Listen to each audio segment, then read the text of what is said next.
Hey guys, in this episode, we are going to talk on the updated status of the TikTok ban. We are also going to talk about the dynamics of working on a performance marketing team, as well as prepping your marketing efforts for the holidays, as well as building a brand with authority.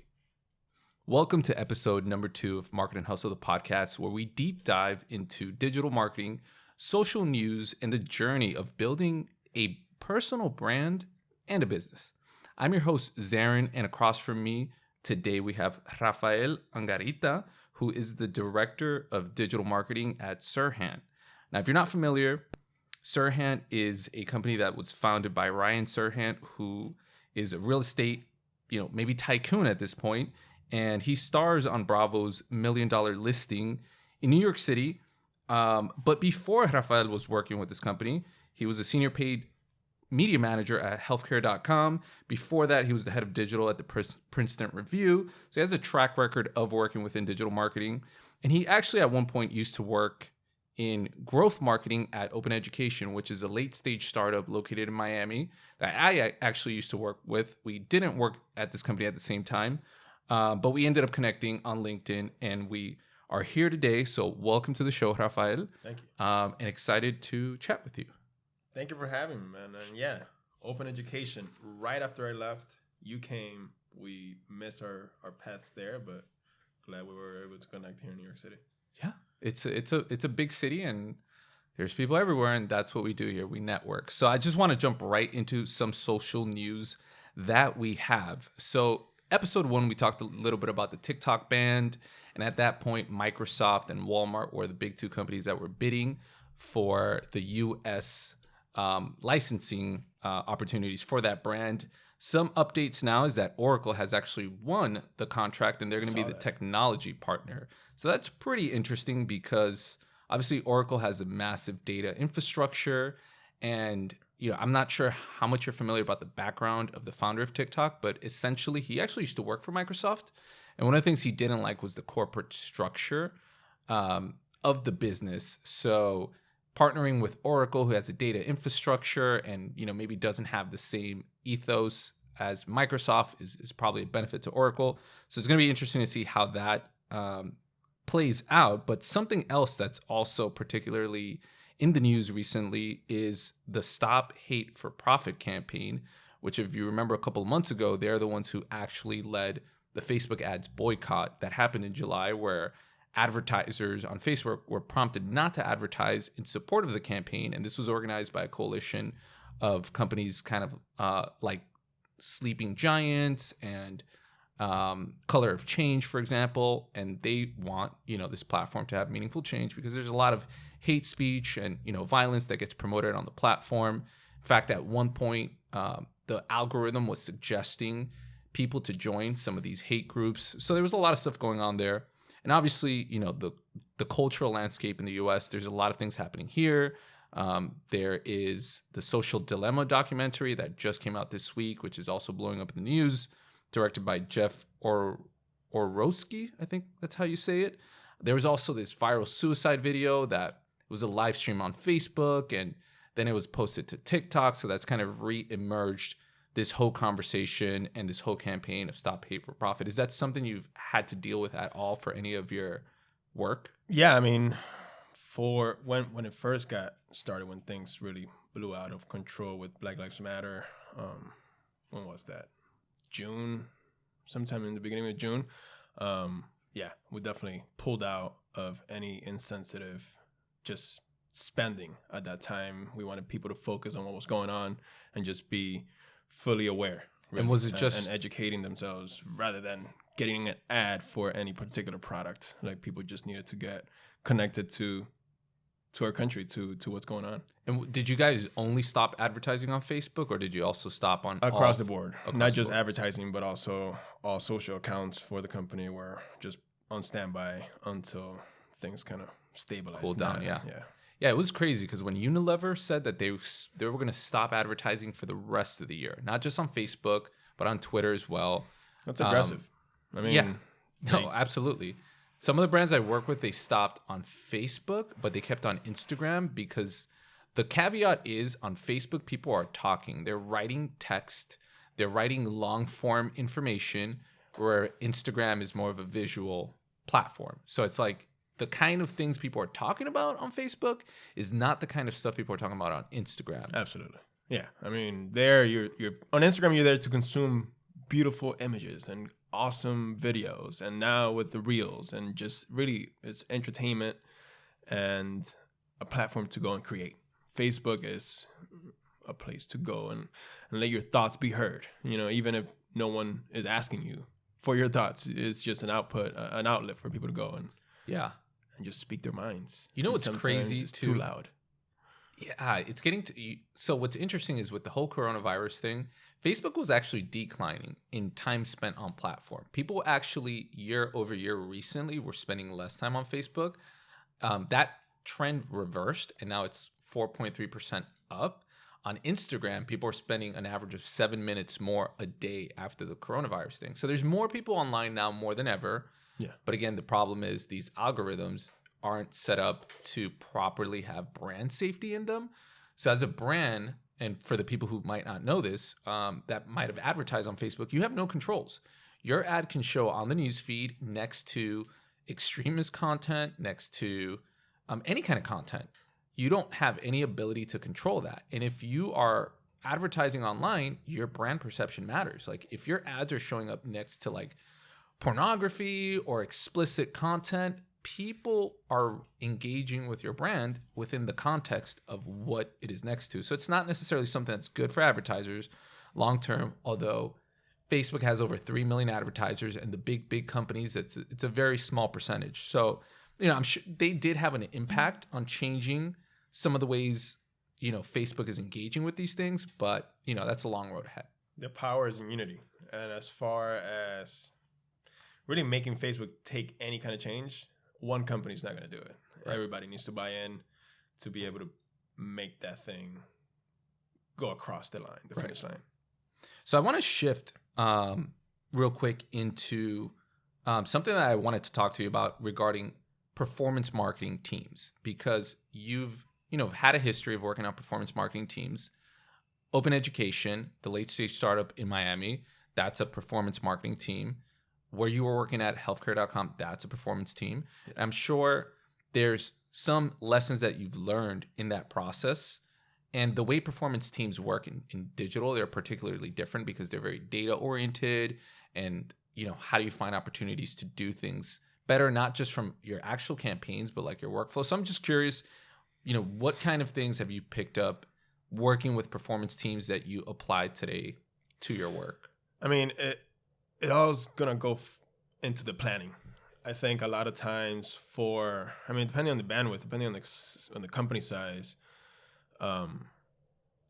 sometimes we just spend a lot of times kind of putting out fires and just moving, and not enough time planning. And that's the biggest lesson, I think, for everyone listening. If you could apply and just allocate a big portion of your time before you go and get started for any particular new campaign or in a new initiative, that's going to solve a lot of your headaches. So, and that's going to come down to bandwidth, I think. Just knowing what it is that you need and when you need to raise your hand for help. And by that, I mean just hiring people, even if it's just for a project-based freelancer or... So wait, when you're saying so these performance teams, they tend to be lean, meaning it's not like a giant company with like, you know, an entire department of like 50, 70 or 100 people. You're usually working, you know, with not the most amount of resources. Like you tend to have a smaller creative department, a smaller development team. So how do you like manage having to like, you know, activate these Facebook ads and these like Google search campaigns and like, you know, we're going to go live with this, whatever the campaign is. Yeah. Like, how do you prioritize? Like, what are you doing different now that you've learned from working with these teams that you're just like, I prioritize my time differently? Is there a specific technique or like, I mean, as far as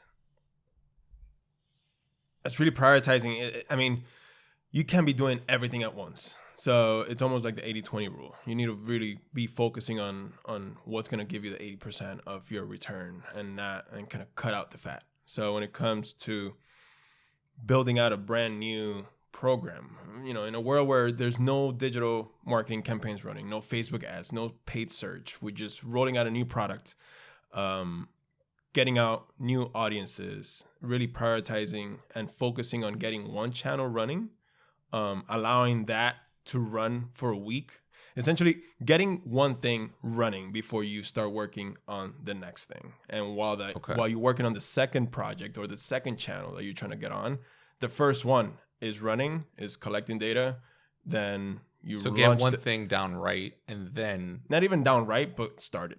Get one thing started so that you're able to collect data and optimize. So essentially, like the way that I've been really approaching things at, for instance, now at Serhant, there's a lot of different projects running: real estate, courses, merchandise, books, speaking engagements, all kinds of programs running to bring awareness around Ryan Serhant. There's a lot of dimensions to his business. And how do you guys prioritize like what gets most? That's the tricky. I mean, everything needs to happen yesterday. So it's really bucketing things. And what I'm saying, I mean, do you guys have like a strategy in terms of like the product that gives us the most amount of return back? That's what gets the most amount of attention? Or is it like the product that's the easiest to build a Facebook ads campaign or build an entire digital program for? Does that get prioritized? I mean, there's return, there's volume, there's just demand that all kind of goes into it as far as how we go and prioritize. But going back into the previous company that I was working for, healthcare.com, search engine for health insurance. There's a lot of people looking for health insurance. Even after working there for 3 years, I'm still confused about health insurance. I'm sure you have some questions about your health insurance and everything that comes with it. And there's a lot of people searching for questions around what kind of plan they need to enroll, and they're changing jobs. What do they need to cover them between the period, that probation period, or for seniors? That's even a lot more questions.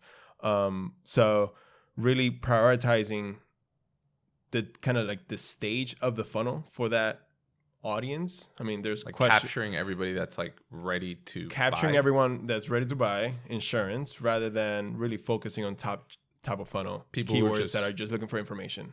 Like, what's Medigap for a senior that's like aging into that Medicare portion of their life? Could be confusing. I mean, if you don't know what it is, you're definitely going to be searching. And that versus I am looking for Medigap Plan F options. That's someone that already knows what they're looking for in regards to all the different options that they have.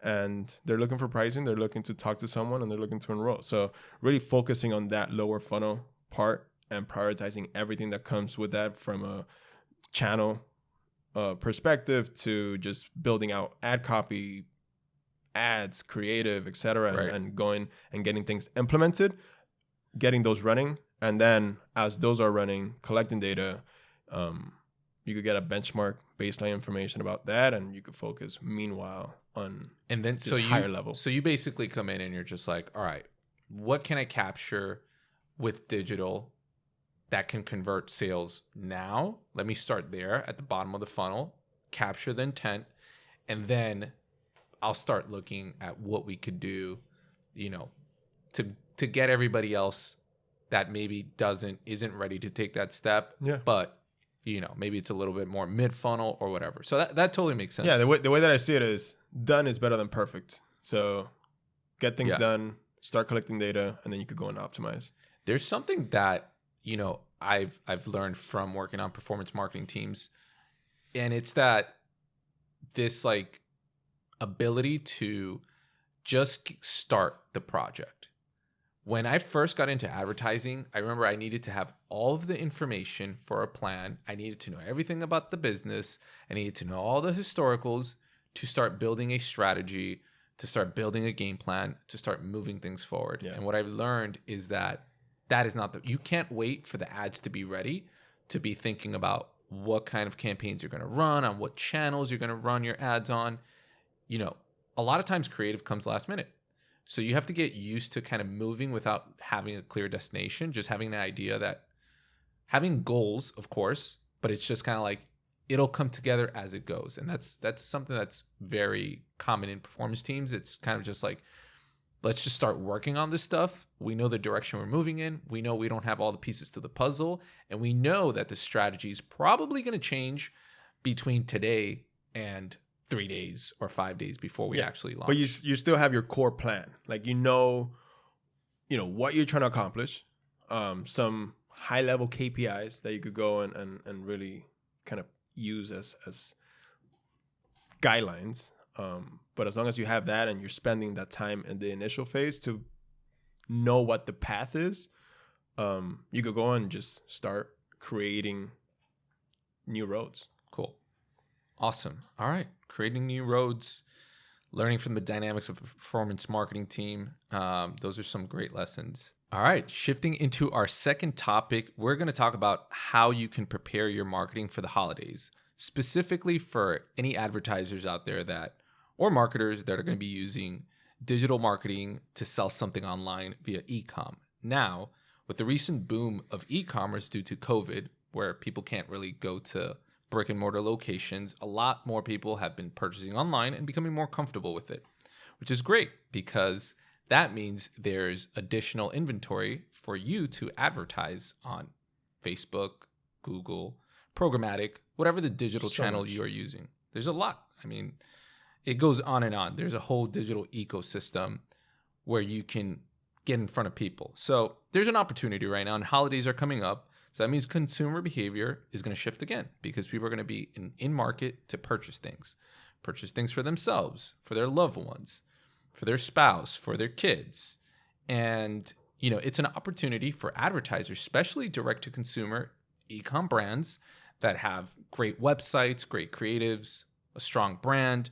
So let's talk about what are some of the tactics that advertisers should be tapping into from an e-com perspective, whether, regardless of social platform, if it's social, if it's search, if it's display. What are the things that are on your list for this holiday that you absolutely, think everybody should be using? For example, dynamic product ads, catalog sales. That's something that, we used last year, saw a lot of impact. But obviously not everybody has 100+ products on their website to be using something like that on Facebook. But what are some of the tactics that you're like, these are some absolute things for e-commerce that advertisers should be tapping into? I mean, for e-commerce and any type of advertiser, I think even before we get into ad types or ad formats, going back to planning, during the holidays, approval times take much longer.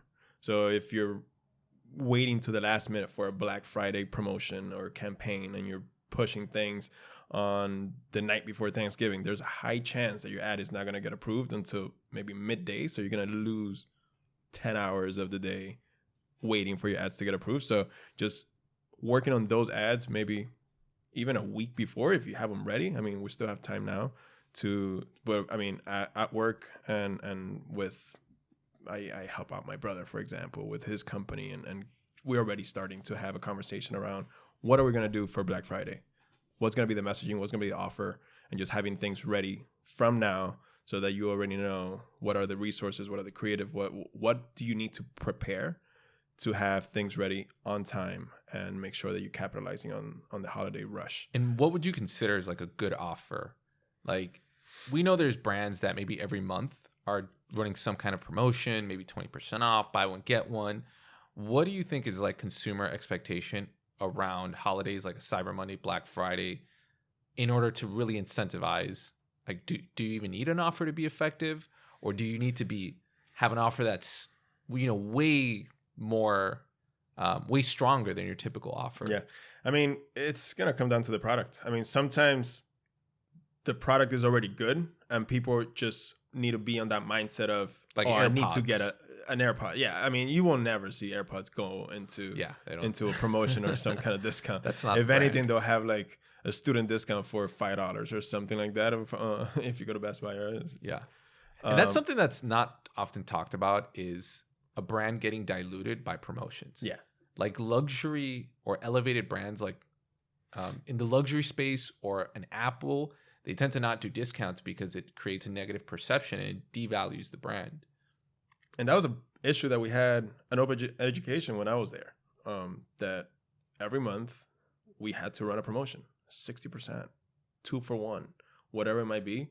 And at one point, yeah, to your point, it devalues the brand and your audience becomes accustomed to that. So unless you're running a promotion, they're not going to buy your product. So they expect to see your ad and they kind of hold off from buying because it's just like, oh, I know I'm going to get hit with an ad. I know for the past 3 months, they've offered 60% off maybe at the middle of the month or at the end of the month. And right now they're just showing a 30% off. So I know that this is coming, so I'm going to hold off. Right. And then, you're spending, as an advertiser, you're spending money during that time trying to convert people.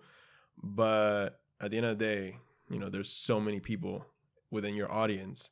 And if you saturate them with, you're kind of educating them, you're telling them that this is coming. Right.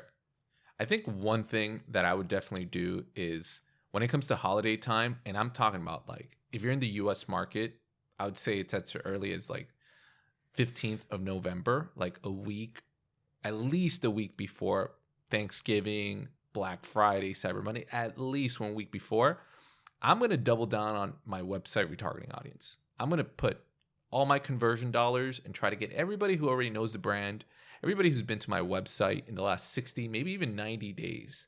They're familiar with the brand. They've been on the website, my CRM list. I'm going to retarget all those people. Yeah. And if I have a pool that's large enough, I'm going to maximize my money against conversion campaigns, trying to get the sale. If I don't have a big enough audience pool, then I'll run some like mid-funnel, maybe traffic campaigns so that I can have, driving a campaign driving people to the website that's efficient. And then vice versa. Parallel to that, I'm having a conversion campaign with different messaging, pushing people to buy. So that's something I would definitely tap into. If you are like a retailer that has many products on a website, at least 50 products, catalog sales are phenomenal because you can retarget people that have seen your products, but you can actually retarget them with the products that they actually looked at. So it increases relevance. Yep. And I've seen some of the campaigns I've ran for e-com, just like literally 4x my ROI just using that. But it also has a really cool feature. Now I'm talking Facebook ads and Instagram specifically, where you can do what's called dynamic ads for broad audiences.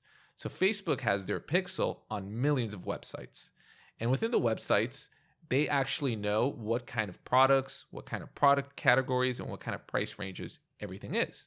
Yeah. So you can actually run a campaign and tell Facebook, I want you to show my ads to anybody else who's shopping for cameras around a $600 to $800 price range, because I'm selling cameras in a $600 to $800 price range. So now you can go and capture real in-market intent. Now, what I've seen in my experience is that DABA, or dynamic ads for broad audiences, does not perform as well as dynamic product ads when you're retargeting your existing audience, because that audience already knows who you are. But for scalability, you always have to have it in your playbook. This is a tactic, DPA, that we use to maximize ROI. And then you need to have scalability within your campaigns, within your programs. So DABA for holiday and for conversion becomes something great that we can capture in-market intent relative to our products. So it kind of works to kind of feed our own funnel, because DABA can bring in this new audience that's not familiar with your brand, hasn't been to your website, but is looking for that product that you're selling, and then your DPA ads can do the closing. What about bidding? What are some of the things that you're playing around with bidding? So specific to dynamic ads, which again, for holiday and for brands that have a lot of products, it works phenomenal. That's like best practice at this point. Tried and true for the clients I work with. For bidding, you could do conversion volume or you can do value now. Yeah. So the difference obviously is that if you sell items that range from like a lower ticket item to a higher ticket item, and you want to maximize the amount of money you're making, you would think you would want to optimize for value. Versus conversion volume is just going to try to get users, the most amount of users, but irrespective of if they're going to spend $10 or if they're going to spend $100. So we actually did a test, and we actually saw that conversion volume worked better for our brand. For the brand in particular, they had items that can range from $6,000 to like $100,000 on their website. So it was kind of a big range. But anytime I do testing, I like to do 3 tests to validate performance. So the best practice that we've worked with our Facebook team is that we're going to optimize for value. But we still haven't really proved it out on ourselves. So we're kind of still working on that. But bidding outside of that, I think it depends on if the business has enough data that they know what their target ROAS is, or if they're doing lead gen, for example, which is not e-com, if they know what their cost per lead is. If the business has enough data where they're like, all right, we're selling a $300 item, and in order for our business economics to make sense, we need to get the sale. We need a cost of acquisition of, $50 or $75, whatever it is. Yeah. If the business has things figured out to that point, I would default to a target cost. Actually, they're getting rid of target costs. So the 4 bidding options are the automatic bidding option that's going to get you the most amount of, sales for your budget. Then there's cost cap, which is going to limit how much you're going to spend. But it can, let's say you could tell Facebook, all right, I'm willing to pay $50 for a conversion. It might do 55, it might do 45. It'll average, stage at an average. And then you could do the bid cap, which is just if you say 50, it will never bid over 50. In fact, it's always going to be under 50. They're getting rid of target cost because it doesn't make sense. It's confusing. Target cost never worked for me. And you mentioned lead generation, and that was really our focus at healthcare.com. Health insurance, people are looking for health insurance. Full-on lead generation programs across search, Facebook ads, etc. And target cost just never worked. For a while, bid cap got us really, really good results. And the biggest challenge that we had there, for anyone listening, I don't know if this applies, but one lead that was generated in Florida will sell for, let's just talk, $10. The same lead, same person, but they were just in North Carolina or in a complete different state, will sell for $25. So that delta between the Florida lead, we couldn't just target the country and tell Facebook, oh, just get me leads at $10, because they will go and try to get Florida leads and we'll break even essentially and we'll start burning money. So we just had to find a way to structure campaigns and structure our targeting in a way where we were kind of grouping states or products for people in e-com that were priced. You just mentioned something, a company that had products at $6,000 up to $100,000. So creating clusters of products that were around the same price, that had similar ROAS targets, and leveraging lowest cost. But with lowest cost, when you have big budgets, it spends really fast, and sometimes it just doesn't get you the conversion value that you need. So you need to play around with really low daily budgets. And then we were stuck with another problem. Okay, now we have campaigns. It's getting us conversions, but we're only getting 5 conversions at a really good price per conversion. But we're only getting 5 conversions because we have a very low daily budget. So we started playing around with horizontal scaling, which essentially is replicating the one campaign, same audience, same ads, same campaign, just having it run in five campaigns essentially with low budgets. Each campaign is getting us, 5 leads or 5 conversions. And at the end of the day, I mean, we're increasing the number of campaigns, but they're driving results at the right price. So it's just something to think about. Yeah. It becomes a bit of a complex scenario to go and manage. But if it's something that's very targeted, ad copy is going to be the same. Your audience, and also the audience needs to be big enough to be able to do that. Honestly, if you're doing that with a retargeting audience, it's not going to work. But for prospecting, lookalikes, really audiences that are 1 million plus, 1 million to 5 million is like the sweet spot to go and really go and leverage this horizontal scaling strategy. Interesting. It's funny. I get people all the time on the YouTube channel that comment their ads aren't working, and in different videos that I've made about Facebook advertising. And it seems to be this perception that it's just, if you can get the targeting right and you can get the creative right, like your ads, like you're going to make money. It's magic. Your business is going to scale. And that's the Facebook myth. Everyone thinks it's that simple. It's just, I'm going to learn this technological tool. I'm going to learn how to use it, and I'm going to get my targeting right. I'm going to do a little bit of like, I'm going to figure this out, do some testing, and then all of a sudden I'm just going to get sales, and I'm going to put in more money. I'm going to get more sales. And it's just like, no, it is not that simple. I mean, just learning how to use Facebook ads alone, it's a behemoth. I mean, there's so many different ways you can set up a campaign. There's so many different ways you can lose money. I always tell this story of a client I had. We were doing a national campaign for Virgin Mobile, and we were trying to get people to buy cell phones online, prepaid phones. They had this massive campaign, and we were actually competing with another agency for the business.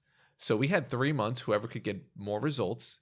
The other agency had the West Coast. We had the East Coast. Okay. Whoever could get more sales won the business, and it was over $40 million of a digital budget. Biggest piece of business that agency I was at would have won, which we actually ended up winning, by the way. All right. Spoiler alert. So what happened is we ran our ads on the Facebook feeds, on Instagram, and although my recommendation was not using Audience Network, which Audience Network is not on Facebook ads. It's like programmatic advertising. It's on third-party platforms. And if you've ever downloaded a free app on your phone, like a crop tool, and you've been using it, and you see like you get an ad, like, or you have to play a game, and to X out of it, it's a display network, essentially. Google Display on Facebook. Right. It's exactly what it is. But a lot of times people are trying to click that X to exit out of the ad. Turn off the flashlight. It's so small. It's on the corner, and you accidentally click on the ad. So what was happening is Facebook started delivering a bunch of our impressions to Audience Network because it thought people were clicking on the ad, but they were clicking to X out of the ad. It's like that commercial from Geico that the baby is like tapping on the iPad and it's like click, click, click, click. And the call center is going crazy. That's exactly what was happening. So, just one placement alone can cost you as much as $80,000 a week.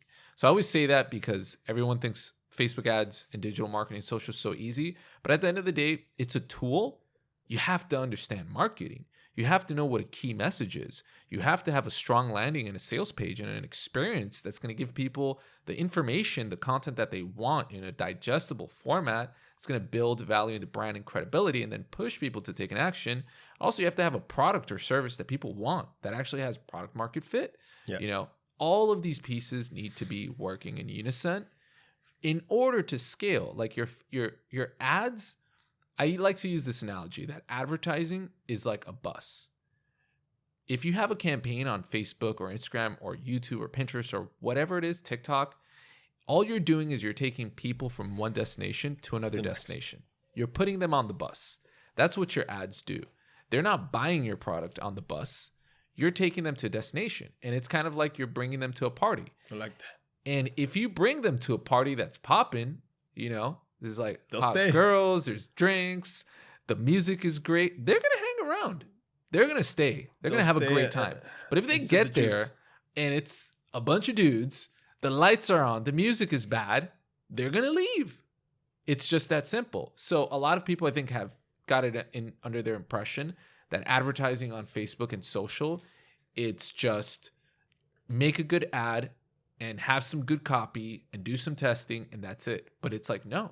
The other half of it is, where do you take these people? What's that experience like? Also, is the product really good? Is it a market that's too saturated? In fact, there's a recent study that came out that said Gen Zs prefer 2 to 3 brands per category. So what it means is, and this is something I saw on eMarketer, it's like, do you want to go learn about 10 different camera brands? Do you want to go research 20 different TV brands? Do you want to know 17 different refrigerator brands? No, you don't have the mental reserve for that. You want 2 to 3 options per category so you can just easily choose one. Yep. So there are a lot of DTC startups, direct-to-consumer startups, that are starting up under the guise of, well, we can make messaging that's more relevant to an audience. We can make website experiences that are more relevant, and all that might be true. But what is the consumer behavior saying? Maybe someone will buy a $50 product from an unknown direct-to-consumer brand through Facebook ads, but when you start selling a $10,000 product, like what you guys do with Ryan Serhant, when you start selling higher ticket, more complex, a car, a house, like all of these things that people require a lot more information, and they're not impulse buys. They're not $100 item They or need to less. research a little bit and really be sure that they want. It's a completely different beast. So recently, someone in the Facebook group, in the Marketing Hustle Facebook group, had posted an ad or a video. It was an ad, and they were actually trying to run ads to generate leads for healthcare or health insurance. Oh yeah. And you actually shared some feedback.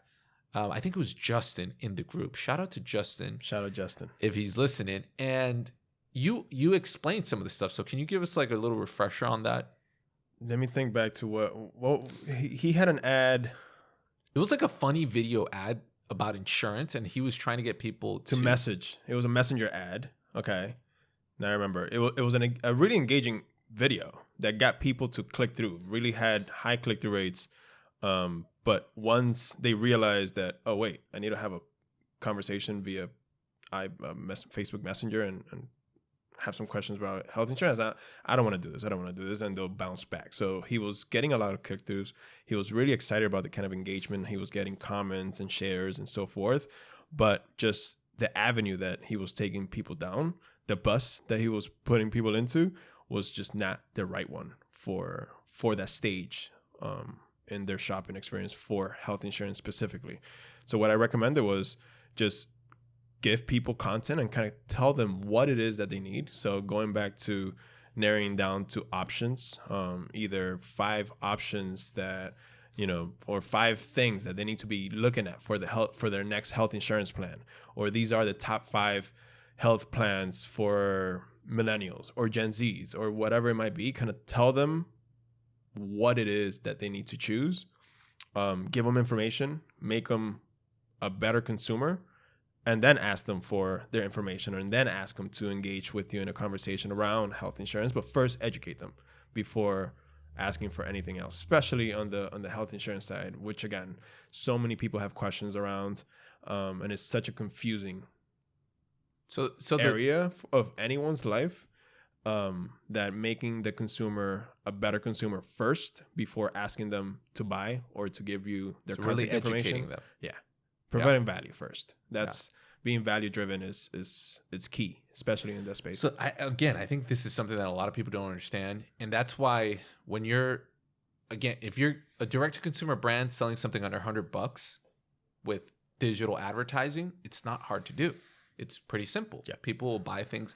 If you start selling something that's more expensive, that you need to educate people, now that's when you need a better experience. You need a whole funnel built out. I mean, you need to really let people see themselves either wearing what you're selling, consuming what you're selling, whatever it might be. But you need to, you're shooting yourself in the foot if you have the expectation that you're going to run an ad, and from an ad get someone to buy a $500 on the first interaction. It's just not realistic. It's not common. Right.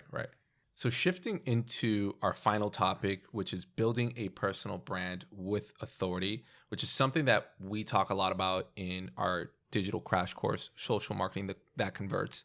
The importance of, if you're going to use content and social media to build a brand, you need to do it from the point of authority. So you need to understand first, what do people see you as an authority on, where they're going to listen to you, and then actually build a brand around that. And now that you're working with the Serhant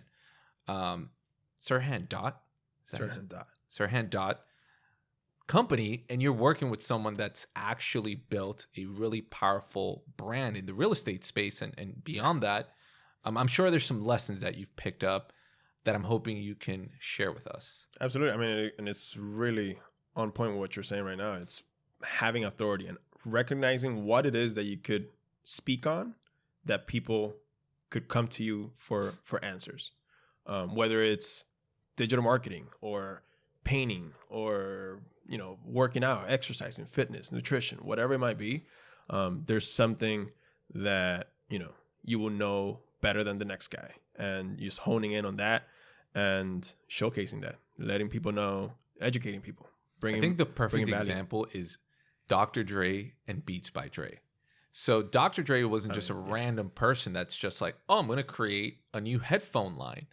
No, he was a producer, a A DJ that sound had. person. He was a sound person, someone that respected the craft, and he had authority in sound. I mean, you didn't think about him as a sound guy. You thought about him as a producer, as a DJ, as a rap artist. But when he went into music, when he went into that direction of like, I'm gonna build a product that I would use, people that follow me would use, he had authority. In the same Yeah. way, if like a Timbaland would have created, a headphone company, again, another sound guy. So someone who's using the product, who cares, who has probably an ear that's better tuned than most people, have better sensory acuity and can hear things that the average person can't hear. So their level of like excellence or their need from a pair of headphones is probably way higher than all of us. So having authority in that space, making a product, totally makes sense. Yeah. I mean, and it's the same thing that Nike does. I mean, why is Nike partnering up with LeBron and all these different athletes? Is because they have the authority. And if they have the authority and they're using their products, that means that their product is better than Adidas and Reebok. Right. So that's the way to really bring authority to life, by partnering up with this person that has the authority. And what have you learned in the time working with Ryan Serhant about building your personal brand? Is there things he does like on a daily basis? I mean, obviously you guys are creating a ton of content around him, because he is the brand, but is there any things that you've picked up that you're starting to apply to your own personal brand that you're building or thinking about? Absolutely. I mean, number one, consistency. That's the key element to any strategy. I mean, you can't just be randomly posting or creating, whenever you have some off time. If you're going to get serious about creating a brand and building an online presence, you need to be committed to consistency. Whether it's, I mean, on my end, I'm a digital marketer. I run ads, but on my Instagram, it's something that I could speak on and I could advise you on. And it's something that anyone will struggle with as far as really diving in and starting to create content. And I was talking to you about that. I want to go and just educate people. I do have knowledge. I mean, I've been running digital marketing programs for quite some time now in different verticals. And I have a good amount of experience that I think You have authority, that a lot of people could learn from. But sometimes it's a little hard to just kind of break through that shell and really start creating content. Now, I am passionate about photography and I like to take pictures, and I have no problem snapping a photo of the Empire State Building or the Brooklyn Bridge. What's the hesitation from flying my drone? I don't know, man. It's something that I'm working with and trying to break out of. And that's really, I mean, I just get so inspired by working with people like Ryan Serhant that, he's already very comfortable on camera. He knows what he's talking about, and I know what I'm talking about, but he's just so comfortable with the camera. Yeah. And just put himself out there. And we just got to take the leap, I think. And it's easier said than done on my end. I could tell you, or anyone that needs some advice. And it's something that we do with the mentorship program that Ryan has. People buy into this program, they work with him, they work with his team, and I'm part of his team, and we advise people on how to build their brand in the real estate space. And do you think a part of it is like the sense of, well, I am an expert in digital, I've done this for all these brands, but I don't want to put myself across as someone who, is it like, are you worried that other people are going to be like, oh, here's another one of those online marketers? Because there is a perception of online marketers. Another guru. Yeah, right. Another guru, another Tai Lopez. Like, online marketers haven't had the best perception. I think part of that is because a lot of people gravitate to the online space, start selling things or selling themselves up, and they don't actually have a background in marketing. You'd be surprised at how many people I've found, and I YouTube stalk people all the time. I LinkedIn stalk people. I'll find YouTubers that claim to be, experts, and they might have some knowledge. And I kind of look back at their LinkedIn. I see what kind of jobs they have, what they've done. And oftentimes I find that these are people who didn't go to school for marketing and advertising. They didn't work in performance teams. They didn't work with big brands. They've watched some stuff and they've learned some stuff, which there's nothing wrong with that. Being a self-starter and self-educator is great. But it looks a little weird sometimes when you were, doing stock trading and then the next day you're like a digital marketing expert. It's like, how did you become an expert in this? Yeah. So I think there's a lot of people out there that come across that they're experts in this field, and they're just really self-taught, and they're just regurgitating information that's in tactics that are already available, but they haven't ran $1 million campaigns. You know, they haven't played with these budgets. They haven't tested these ideas out. So sometimes there is a perception of, do I want to come across as another one of these guys? Or at least that's something that I thought of in the beginning. And I was just like, all right, how do I navigate this terrain? Because I went to college for this. I've worked for multiple agencies for global and Fortune 500 brands. So there has to be a way where I can share this knowledge in an authentic way, not overpromise people anything, give them the things that I've learned that are tried and true, and not come off as some kind of like scam artist of sorts. Yeah. And my biggest thing is that the audience that I do have, nothing massive, but I do have an audience on Instagram and LinkedIn and so forth. I mean, LinkedIn is a little bit more, I guess, used to seeing me as a digital marketer just because of the nature of the platform. But on Instagram, it's so visual. And again, I have an affinity towards photography, and everything that I do on Instagram is photography or it's just creating visuals, which is, I think, the biggest barrier that I have right now to break through and start really building that brand as a digital marketer there. But I mean, I'm going to do it. And yeah, I'm going to start practicing what I preach. Absolutely. Sure. Yeah.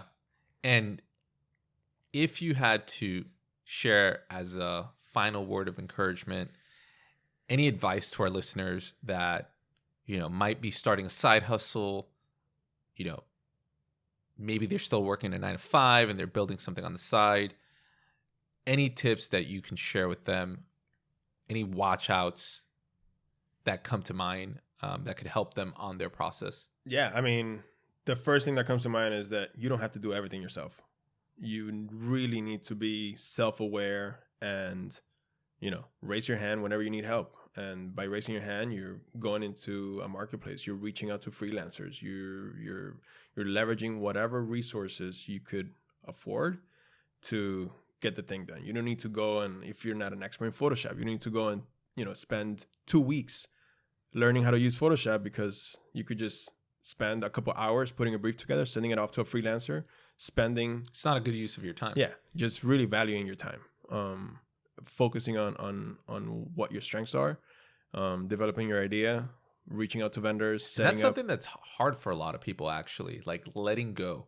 Yeah. People, especially entrepreneurs, like one-man entrepreneurs, they think they have to do it all because only they are going to be able to do it and understand it. And that's the biggest misconception. Like, if you want to scale, you need to build a team of people that can help you execute on your vision. You don't have time to be doing everything. Yeah. But the problem is a lot of people start up and they're bootstrapping. They're limited on funds. Absolutely. So they're just kind of like, I have to do as much as I can myself in order to actually try to validate if this product or service has something. But that's something that's very hard for a lot of people to realize. And this is something that's coming. I mean, I've gone through it.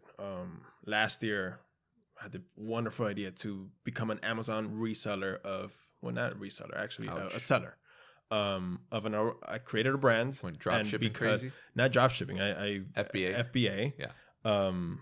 Created a brand, aromatherapy products, and because I have the skill set to go and design, I spent so many hours designing my packaging and my branding and the whole thing, and also working with the manufacturers and setting up all the freight and the logistics. I was basically working on an MBA when I could have started to really just outsource a lot of these different things that instead of taking 6 months to launch, I could have done it in maybe 2 months if I would have just delegated a little bit more. Right. But it was just, I could do it. I know how to do it. I didn't have to learn a lot of things. It was just putting my hands on everything. Right. I think. So learning to like take a step back. Delegate whatever could get delegated. Focus on what needs to happen for yourself. Right. And really prioritizing things. I think that's great advice. And valuing your time. I think that's great advice. And on that note, we will wrap it up. Thank you guys so much for listening. Again, this is episode 2 of Market and Hustle. We're going to try to keep this going, bring you guys more topics on digital marketing, social news, and also the journey of building a brand, a personal brand, and a business. Also, if you're interested in a structured program that can take you from essential fundamentals of social marketing to execution, make sure to check out marketandhustleacademy.com. For listening all the way to the end of this podcast, we're going to give you a 20% off discount if you use promo code MNH Podcast 20. Again, it's MNH Podcast 20. Once again, this is Zarin from the Big Apple signing out. Peace.